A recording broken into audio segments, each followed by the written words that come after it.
Welcome back to Shadow Hearth Hues, where we uncover the bleeding edges of art, shadow, and psychology. Today, we're stepping into the shadowy, candle-lit turret of Edgar Allan Poe's The Oval Portrait. But we aren't just looking at a painting, we're analyzing a literal vampirism of color.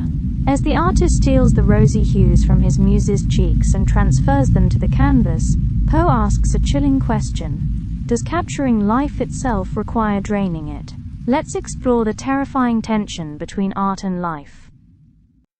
The chateau into which my valet had ventured to make forcible entrance, rather than permit me, in my desperately wounded condition, to pass a night in the open air, was one of those piles of commingled gloom and grandeur which have so long frowned among the Apennines, not less in fact than in the fancy of Mrs. Radcliffe. To all appearance, it had been temporarily and very lately abandoned.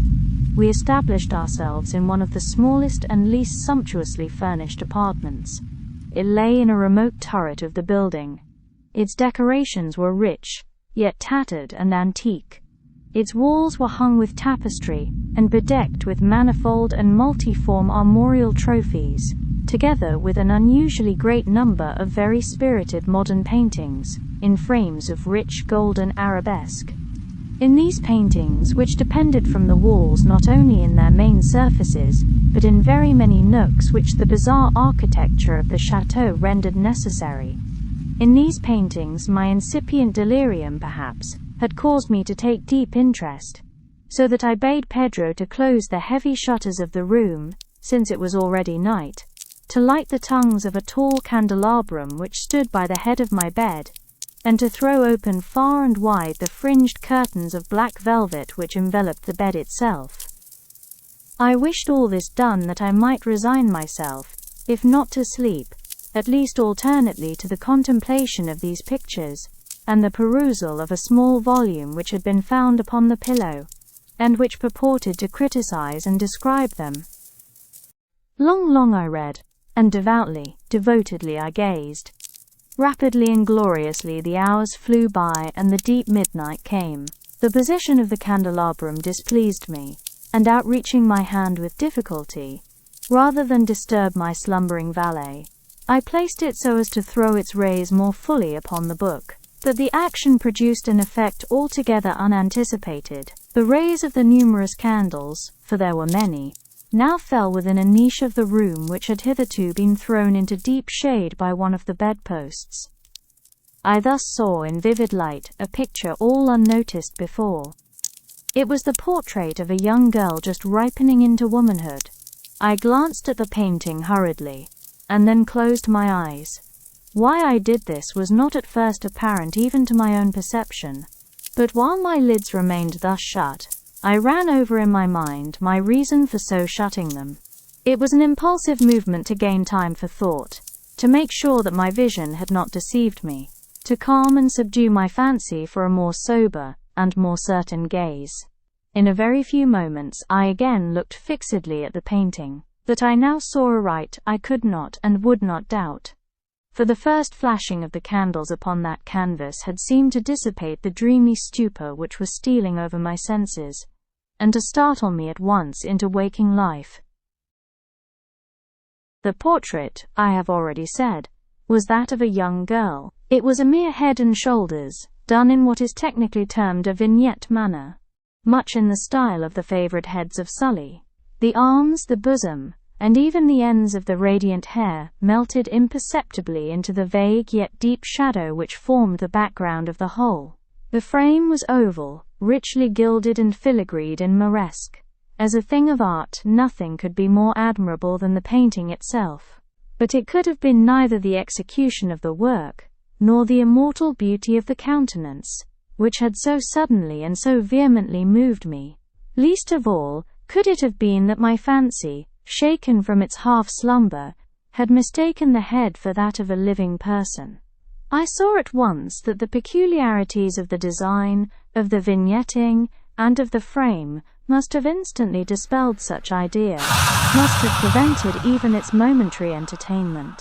Thinking earnestly upon these points I remained, for an hour perhaps, half sitting, half reclining, with my vision riveted on the portrait. At length, satisfied with the true secret of its effect, I fell back within the bed. I had found the spell of the picture in an absolute lifelikeness of expression, which, at first startled, finally confounded, subdued and appalled me. With deep and reverent awe, I replaced the candelabrum in its former position.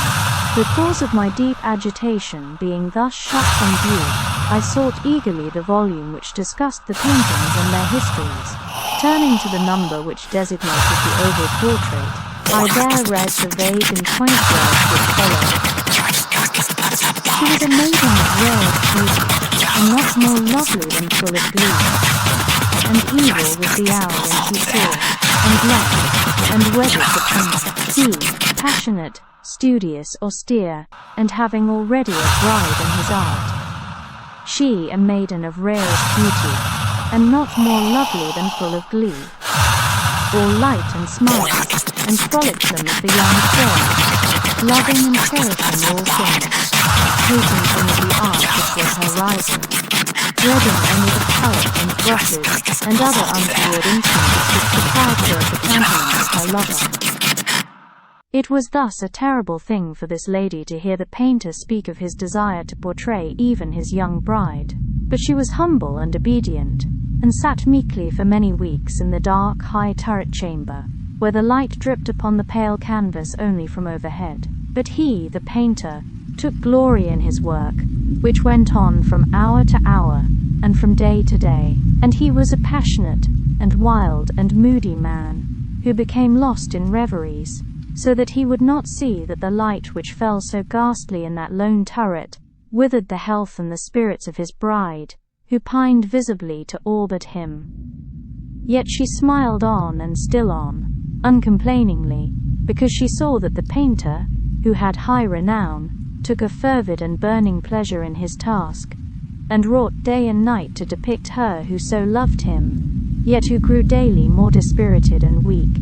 And in sooth some who beheld the portrait spoke of its resemblance in low words, as of a mighty marvel, and a proof not less of the power of the painter than of his deep love for her whom he depicted so surpassingly well. But at length, as the labour drew nearer to its conclusion, there were admitted none into the turret, for the painter had grown wild with the ardour of his work, and turned his eyes from canvas merely, even to regard the countenance of his wife. And he would not see that the tints which he spread upon the canvas were drawn from the cheeks of her who sat beside him.